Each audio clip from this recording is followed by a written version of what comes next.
las pisadas de Cristo, nuestro ejemplo de sumisión. Dice: porque para este propósito han sido llamados, pues también Cristo sufrió por ustedes, dejándoles ejemplo para que sigan sus pisadas, el cual no cometió pecado ni engaño alguno se halló en su boca, y quien cuando le ultrajaban no respondía ultrajando, cuando padecía no amenazaba, sino que se encomendaba a aquel que juzga con justicia. Y él mismo llevó nuestros pecados en su cuerpo sobre la cruz, a fin de que muramos al pecado y vivamos a la justicia, porque por sus heridas fueron sanados. Pues ustedes andaban descarriados como ovejas, pero ahora han sido vueltos al pastor y guardián de sus almas. Amén.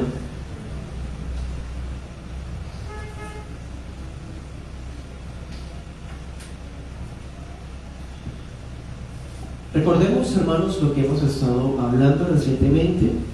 Hace poco comenzamos una nueva sección dentro de la carta, desde el versículo 11 del capítulo 2, y se han dado cuenta que ha habido una línea de pensamiento en común, que es la sumisión.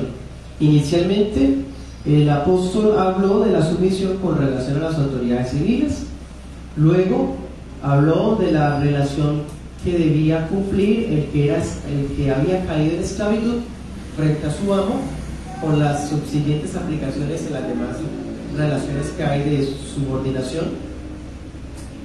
Y ahora pues seguimos adelante con este tema. El mismo apóstol entonces está resaltando la virtud cristiana de la sumisión. Pero saben, ustedes recuerdan que siempre que predicamos expositivamente tiene que haber una aplicación a Cristo, ¿sí? Dense cuenta que Pedro es el que la va a hacer. Trata el tema, da los consejos y aplica a Cristo. Él es el que lo hizo. Entonces hoy vamos a ver esa porción, una porción de lo que hoy se llamaría teología bíblica y aplicativa. Es decir, Pedro nos va a presentar a Cristo como el cumplimiento y el ejemplo de su misión. De esa manera vemos cómo envuelve su consejo pastoral con el espíritu mismo del Evangelio. Importantísimo. Vamos a estudiar estos versículos en 2 puntos. El primer punto, vamos a estudiar el versículo 21, calcando al Cordero inmolado. Y los versículos 22 al 25, la sujeción de Jesús. Bueno, comencemos. Primer punto, calcando al Cordero inmolado,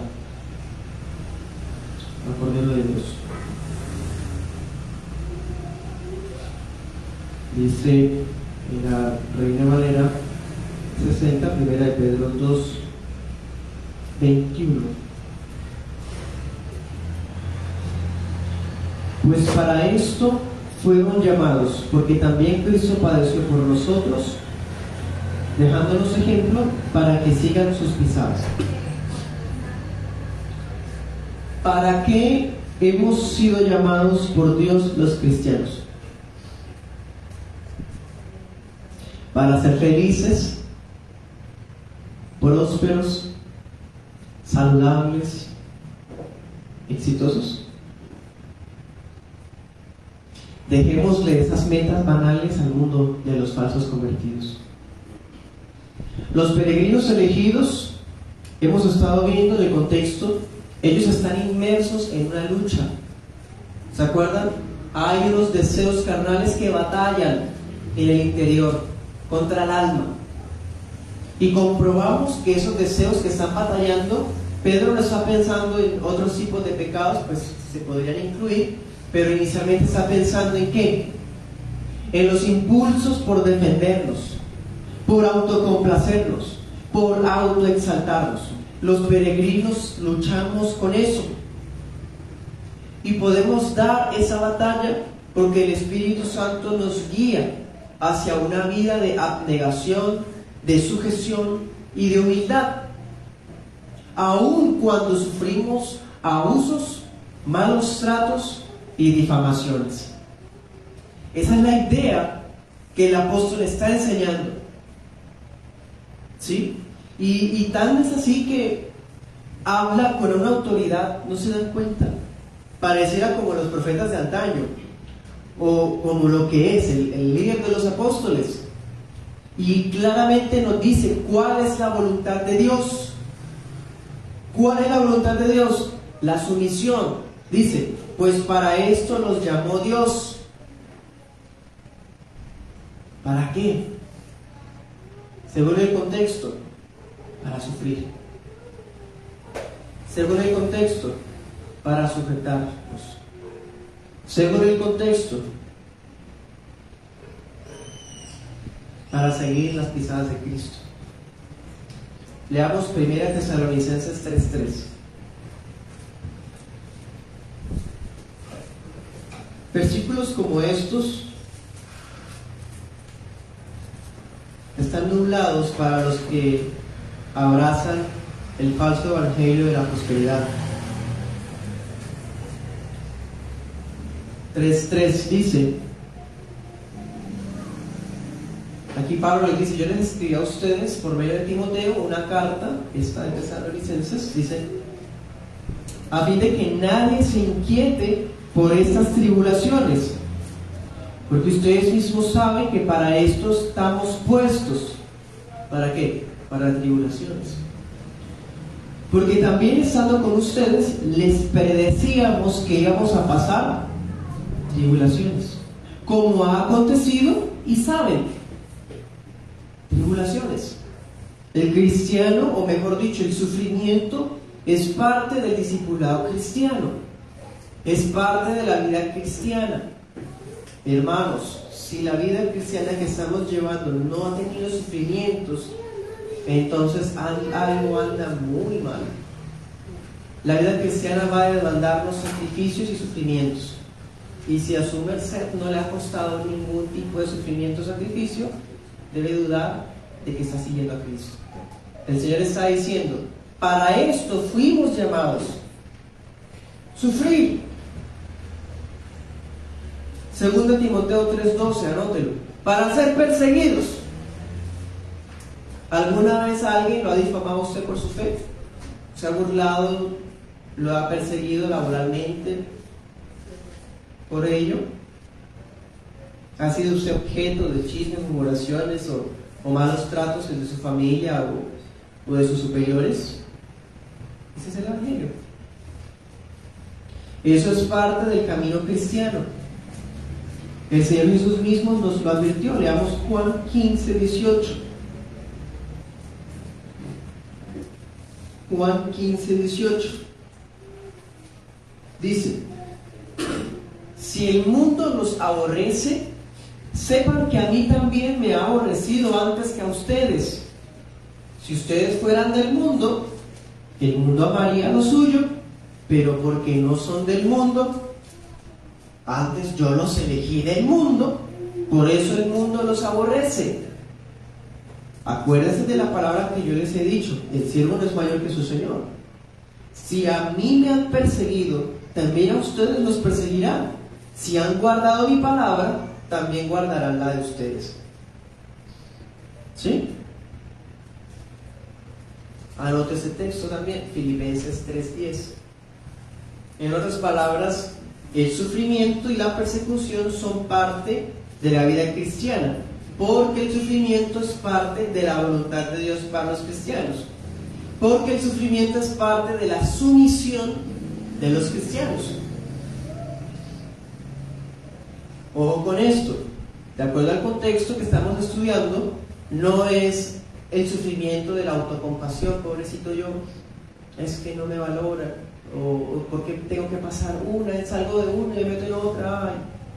No, aquí se habla de sufrimientos injustos, es decir, estamos haciendo las cosas bien, estamos obedeciendo, Estamos cumpliendo las normas sociales y legales también, y aún así vienen, persiguen, atacan, difaman. Es en eso que se está refiriendo. Recuerden, si somos abofeteados por algo que hicimos mal, ¿se acuerdan del pasaje? ¿Qué mérito hay? Porque no está hablando de sufrir cuando amerita que suframos. Las personas que sufren por sus pecados, por sus malas decisiones, por las consecuencias de sus actos, eso no es sufrir por la sumisión de la voluntad de Dios, no, eso es sufrir porque Dios es justo. Aquí estamos hablando de sufrir injustamente, ¿sí? Injustamente por parte de la gente de afuera. ¿Bien? Entonces, tenemos una razón poderosa para ser sumisos. Primero, porque es la voluntad de Dios. Es la voluntad de Dios que tengamos un espíritu manso y una actitud sumisa. Pero tenemos otra razón igualmente poderosa para vivir en la sumisión cristiana. ¿Cuál es? Versículo 21 de Pedro, no lo pierdan. Ese texto base. ¿Cuál es la otra razón para vivir en sumisión? El ejemplo de Cristo. El ejemplo de Cristo. Saben, yo personalmente soy bastante celoso con esa palabra ejemplo, porque cuando uno escucha a la gente del mundo que afirma creer en Dios y tener al mismo Jesús de nosotros, ellos dicen que Jesús fue un gran ejemplo y hablan de él como un maestro muy versado e incluso revolucionario, que lo mataron por sus ideas. Entonces es un gran ejemplo a seguir. De hecho, las sectas, por ejemplo, hay sectas unitarias y algunas sectas legalistas que hablan de la salvación por obras, que insisten en que Cristo vivió y nos dio ejemplo porque nosotros podemos ser como Él. Pedro no está hablando de que Jesús vino a ser ejemplo de nosotros. Él vino a cumplir una misión del Padre y lo hizo de manera tan impecable que eso se convirtió en un ejemplo para nosotros. Me hago entender, pero esa no fue la razón de ser de su venida. Él no vino para ser ejemplo, como diciendo, bueno, hagan esto y hagan esto, y entonces son salvos. O sea, yo les doy el patrón y ustedes se salvan por obras. No. El Señor Jesús vino a proveer la salvación que humanamente no podíamos conseguir, porque el Señor no nos pide algo que Él mismo no haya vivido plena e íntegramente. ¿Cómo así, Pedro? Nos está diciendo que Dios es la voluntad de Él, que nos golpeen, hasta nos hieran injustamente y nos quedemos callados. Sí. ¿Y por qué? El mismo Señor Jesús vivió así. ¿Ven? Esa también es como la idea central de lo que está diciendo. Cristo padeció injustamente. Y dice, por nosotros. ¿Quién hizo sufrir al Señor Jesús? Especialmente las autoridades civiles de su tiempo. El Sanedrín, ¿se acuerdan? Antes de seguir adelante, esa palabra ejemplo en griego es una palabra única en toda la Biblia. Y esa palabra ejemplo se podría traducir como escrito por debajo. Escrito por debajo.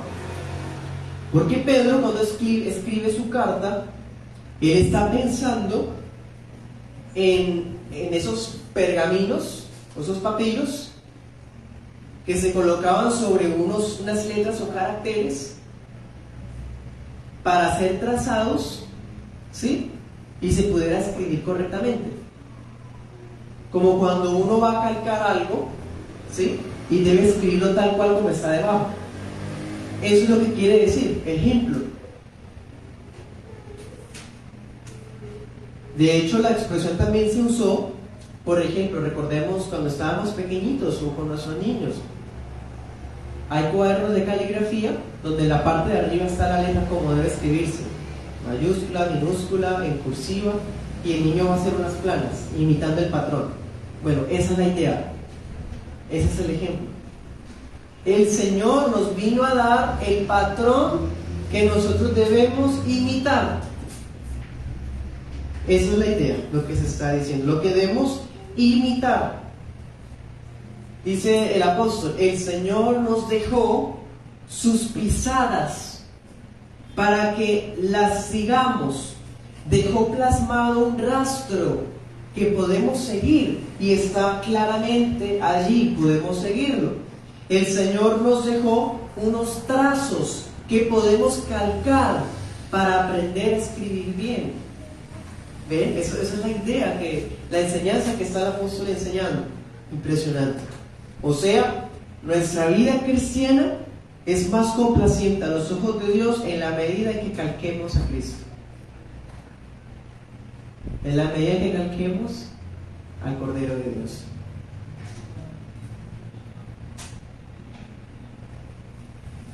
Leamos Lucas 9:23.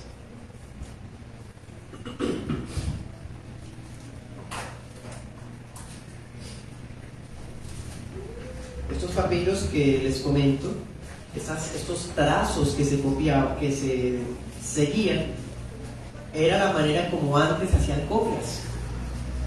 Se seguían patrones y se hacían copias de esa forma, siguiendo o calcando lo que estaba escrito debajo.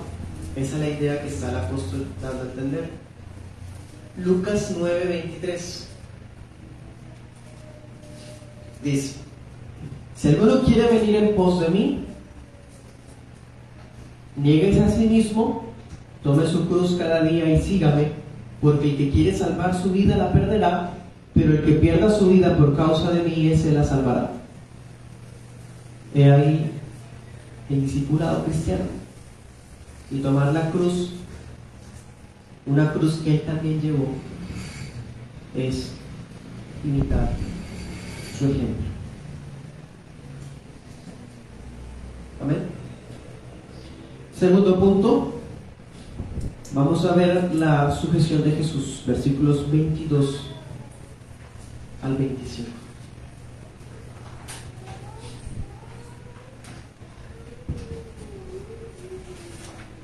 Leamos primero el 22. Dice: el cual no hizo pecado ni se halló engaño en su boca.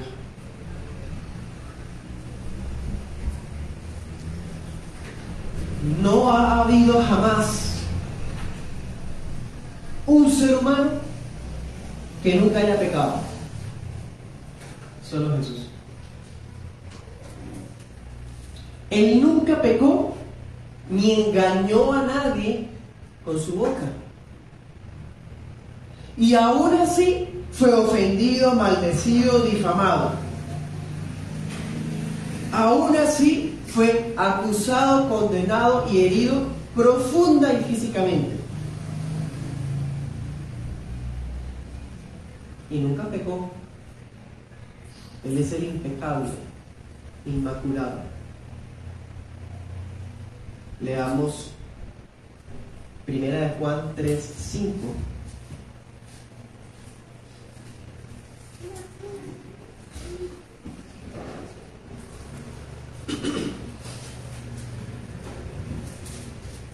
Dice: y saben que Él apareció para quitar nuestros pecados y no hay pecado en Él.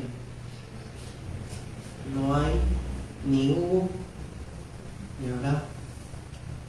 El mismo Pedro ya nos había enseñado esto. 1 Pedro 1:19 dice: la sangre preciosa de Cristo como de un cordero sin mancha y sin contaminación. Cristo es santo, como Dios es santo. ¿Y saben? El Señor no se defendió. Mira el versículo 23 de Pedro. Quien cuando le maldecía no respondía con maldición. Cuando padecía no amenazaba, sino encomendaba la causa al que juzga justamente.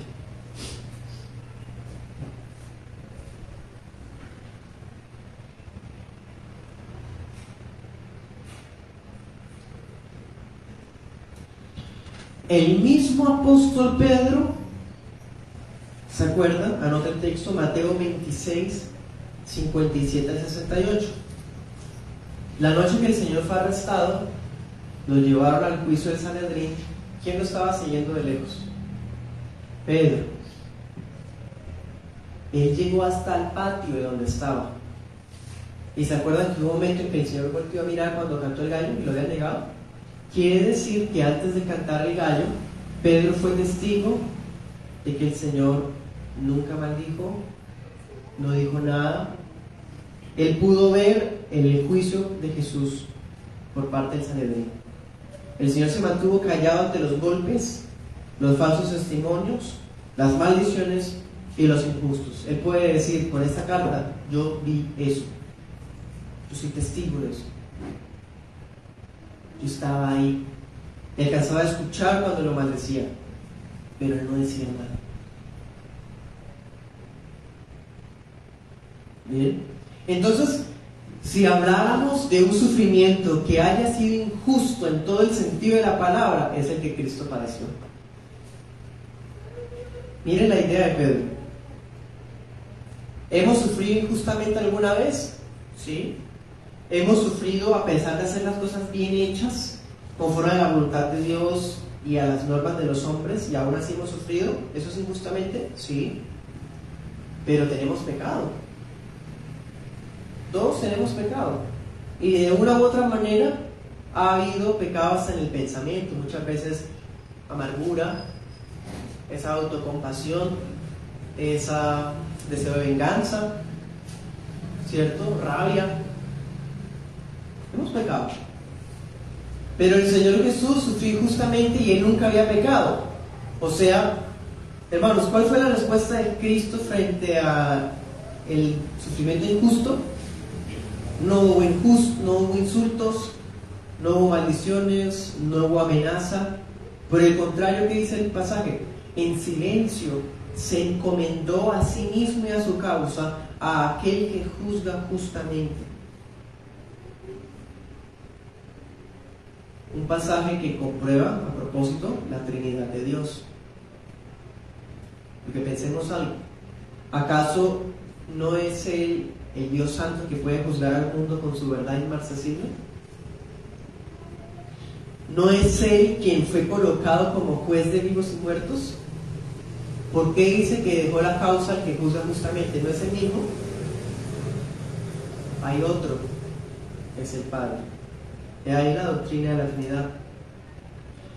¿No bastaba con un solo pensamiento para pulverizar a los gusanos que se confabularon y se alzaron contra su Creador?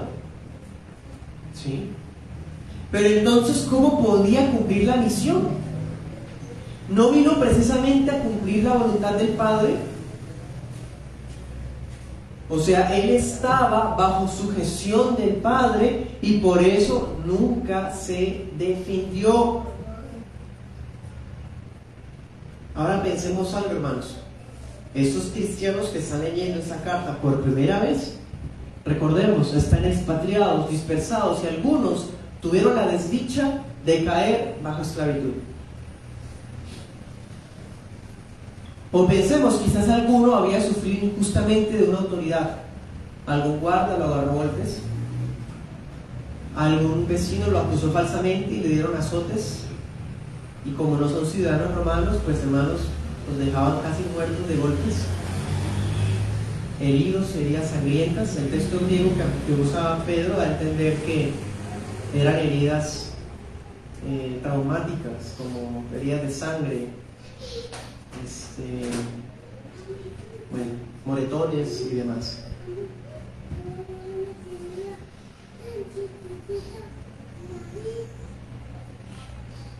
Entonces, si alguno de los cristianos había sufrido así, Pedro con esa carta les está mostrando la contradicción que Cristo tuvo que vivir, que incluso fue más profunda que todo el dolor que nosotros vamos a vivir alguna vez. Él tuvo que vivir una humillación. No solamente sufrió injustamente y lo toleró con paciencia, porque eso es otra cosa. Muchas veces hemos sufrido injustamente a pesar de nosotros hacer bien las cosas. Pero ¿no les parece que le suma más injusticia al caso si estamos sufriendo por el pecado de otro? Eso es más injusto aún. ¿Y qué dice Pedro? Él sufrió por nosotros. O sea, peor aún. Una cosa es que a uno le hagan pagar por algo que uno hizo bien y termine uno siendo castigado injustamente. Pero aparte de eso, que me hagan pagar por algo que ni siquiera yo hice, eso es más injusto aún.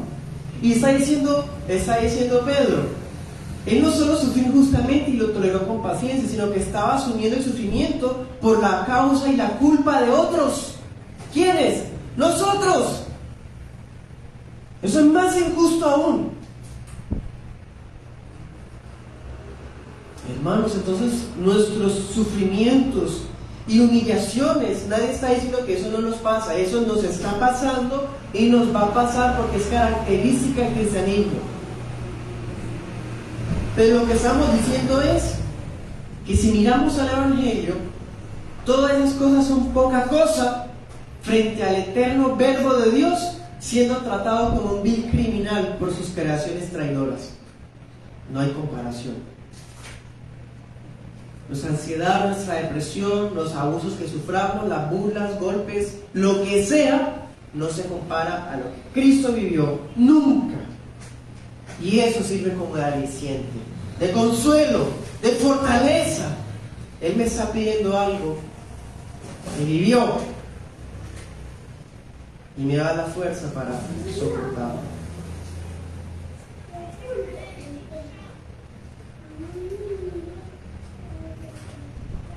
Entonces el Señor está asumiendo los padecimientos, o los asumió pues, precisamente porque Él estaba cumpliendo la voluntad del Padre. He ahí el meollo del asunto, cumplir la voluntad de Dios. Para Jesús, ¿qué significó? Sufrir injustamente por otros. ¿Y con nosotros cómo va a ser? ¿Acaso los hijos que llevan el nombre de Jesús serán eximidos de ese tipo de tratos? No seremos eximidos. Versículo 24. Primera Pedro. Quien llevó él mismo nuestros pecados en su cuerpo sobre el madero, para que nosotros, estando muertos a los pecados, vivamos a la justicia, y por cuya herida fueron sanados.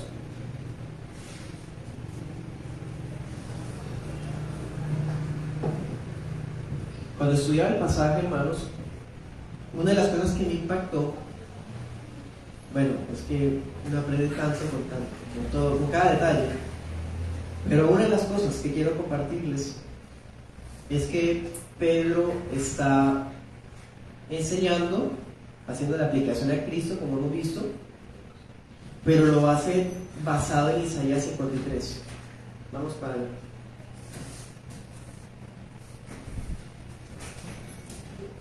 Prácticamente le está diciendo, no solamente escrito está, el Señor Jesús lo vivió. Isaías 53, 4. Leamos varios pasajes de ahí.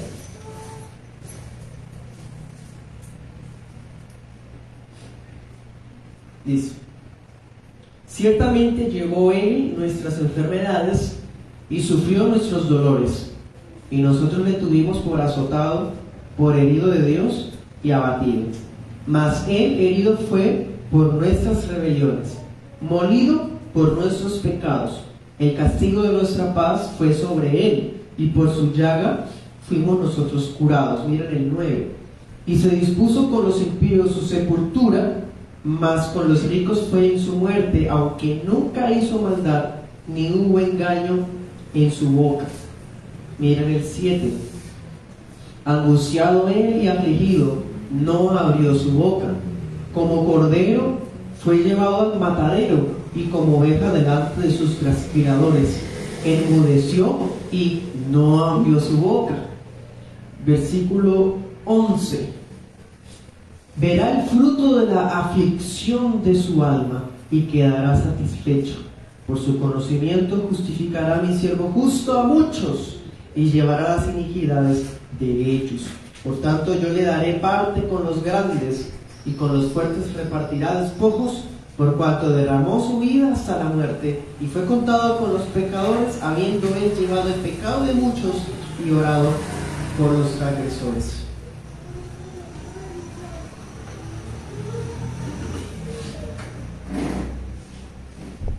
Miren el 6.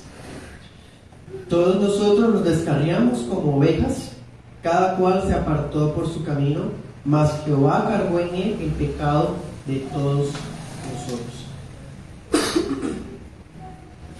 Lo leí así en ese orden porque ese es el que sigue Pedro.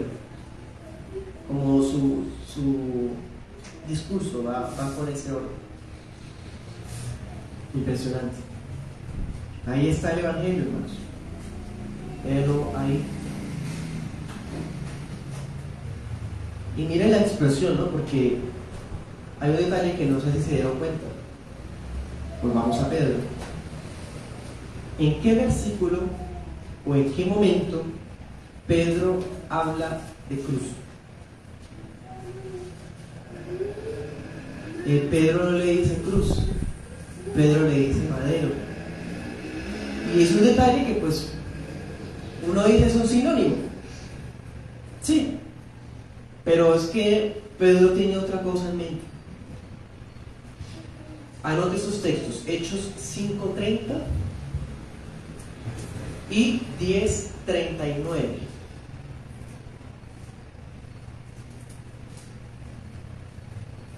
En esos pasajes Pedro vuelve y habla del madero, porque la palabra madero obviamente se refiere a la cruz. Le recuerda al israelita el madero que aparece en Deuteronomio 21:22, que decía que el que muera en un madero es maldito. O sea, Pedro quiere hacerle ver a ellos que no solamente fue injusto, porque tras de que nunca cometió pecado lo trataron como criminal. Y no solamente esto, fue por otros. Y no solamente eso, siendo el bendito, murió como si fuera un maldito. O sea, hermano, está cada vez dibujándonos más y más lo profundo, lo bajo que fue tratado bajo ese padecimiento. Gálatas 3:13, el apóstol Pablo recuerda el mismo texto y él dice que él se hizo maldición para tomar sobre sí la maldición que legalmente había contra nosotros. Entonces, ese madero, esa cruz, funcionó como un altar en donde Cristo era un cordero que en silencio estaba obedeciendo al Padre, sumiso, sujeto, hasta llegar a cargar sobre su cuerpo nuestros pecados. Un cuerpo que era impecable, un cuerpo que no fue afectado por la caída de Adán, un cuerpo que no tenía el pecado original, un cuerpo que era purísimo, perfecto, pero asumió todos nuestros pecados. Y ojo, todos. Dígame cuál pecado se sale de ahí. Lo que pesa en nuestras conciencias, nuestros pecados, que todavía cínicamente le decimos falencias o errores. No, pecados, iniquidades, inmundicias, todo eso estaba ahí, todos nuestros pecados. Gracias a esa obra de abnegación, los que estábamos muertos fuimos vivificados y sanados. Entonces dése cuenta, ahorita Isaías decía el fruto de su aflicción. ¿Cuál es el fruto de la aflicción? 1 Pedro 2:24, que los que estábamos muertos fuimos vivificados. Verá mi siervo el fruto de su aflicción. ¿Cuál? Aquí está. Su pueblo, redimido. Lo sanó. Ese versículo no puede abusarse, hermano, como hace congregaciones pentecostales que con esto exigen sanidad para los enfermos. ¿De qué está hablando el texto, el contexto? ¿De qué está hablando? Del pecado una y otra vez. ¿De qué fuimos sanados? ¿Cuál era nuestra peor desgracia? La más podrida llaga de nosotros, el pecado. Esa fue la llaga que Cristo nos sanó. Esa es la esencia del Evangelio. Entonces, los cristianos debemos considerarnos muertos al pecado, y dice la Nueva Traducción Viviente, y vivir para lo que es recto. Ya no estamos extraviados, sino que el pecado está muerto para nosotros. No solamente somos peregrinos, sino que lo que la gente disfruta está muerto para nosotros. Porque alguien ya pagó por eso, ya asumió todo eso. Antes éramos, dice el verso siguiente, el verso 25, porque ustedes eran como ovejas descarriadas, pero ahora han vuelto al pastor y obispo de sus almas. Antes éramos ovejas descarriadas, pero ahora el Señor nos ha atraído y nos ha transformado. Y miren un detalle muy bonito que a simple vista no se alcanza a ver. Son hermanos dispersos, se fueron a tierras que ni conocen, no tienen conocidos, nadie que los ayude. Algunos quizás se tuvieron que separar de sus familias. Algunos habrían tenido que alejarse incluso de sus iglesias locales, de los pastores de su iglesia. Ya no había un pastor que estuviera ahí con ellos, pero había un pastor y obispo que no dejaba de supervisarlos. Podían estar solos, pero el pastor y obispo seguía a su lado. Bendito pastor y guardián de nuestras almas. Bendito salvador y sanador de nuestro ser, el Señor Jesús. Anote este texto, Ezequiel 34:11 y Juan 10:11.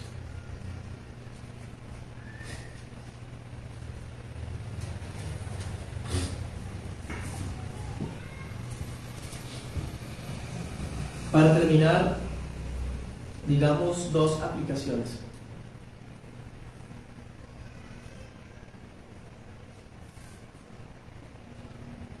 Primero,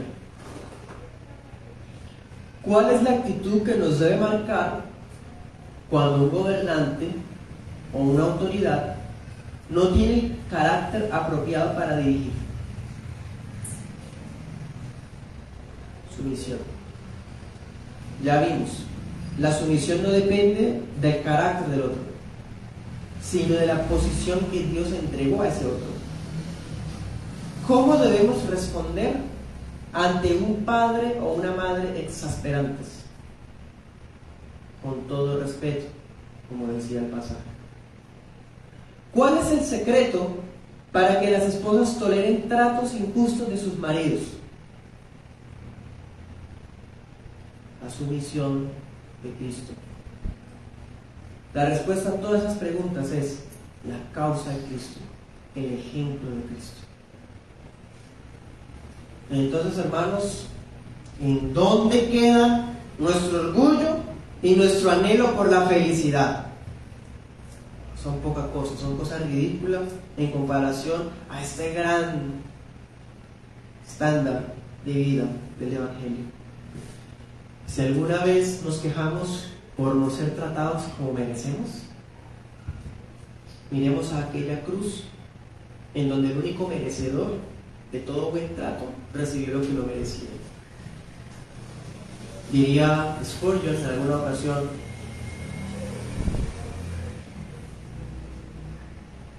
alguno, parafraseándolo,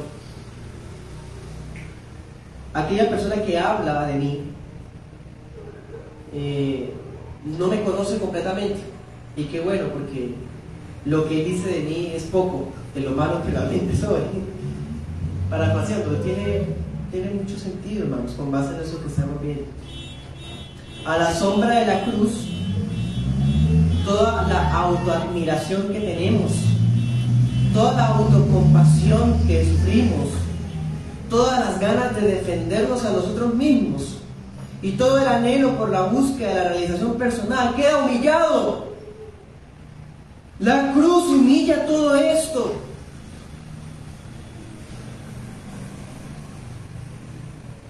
Filipenses 2:3.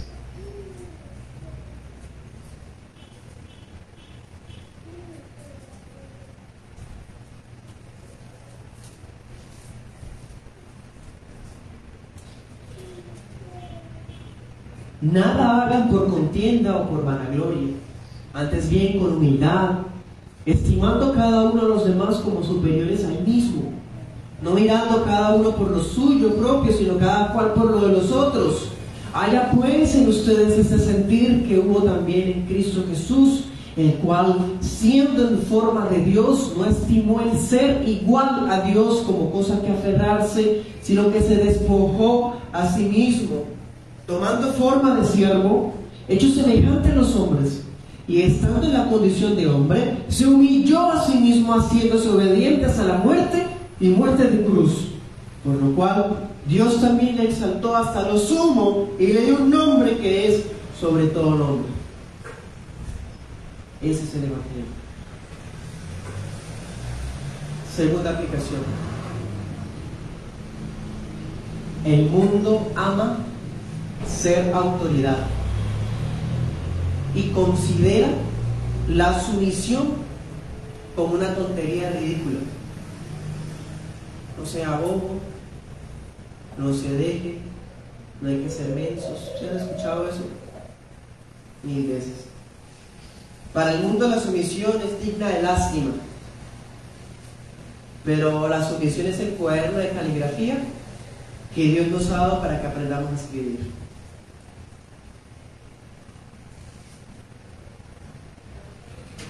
Entonces el Señor Jesús es más que un maestro, es más que un hombre ejemplar. Sí, su ejemplo nos brinda un patrón real, palpable, de la forma de vivir que debemos perseguir. Pero Él es más que eso, no solamente nos dio ese patrón, sino que Él mismo garantizó nuestro perdón. ¿No les parece, hermanos, cuán irónico, cuán paradójico saber que el único hombre perfecto tuvo que sufrir siendo tratado como el pecador de la peor calaña? Pero aún ese sufrimiento tremenda, terrible, infinitamente injusto, fue convertido por Dios como el único método para traer salvación y vida eterna al pueblo de Dios. Ese es el Evangelio. Oremos.